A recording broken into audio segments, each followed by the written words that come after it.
पंचायती राज विभाग रु आसिला बड़ खबर। पीएम आवास योजना को नहीं बड़ अपडेट सामना को आसी जाइछि।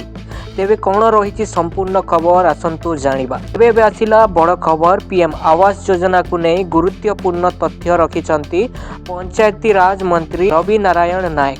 तेबे गणमाध्यम रिपोर्ट अनुसार गत वर्ष माने 2025 रे 37 लाख हिताधिकारी पीएम आवास योजना पाई आवेदन करथिले, किंतु वर्तमान सुधा 34 लाख हिताधिकारी नाम सर्टलिस्टेड करा जाइछि एवं जनवरी रे 10 लाख लोकंकु मिलिबो पीएम आवास योजना रे पक्का घर। एने अधिक सूचना देउछंती पंचायती राज मंत्री रवि नारायण नायक।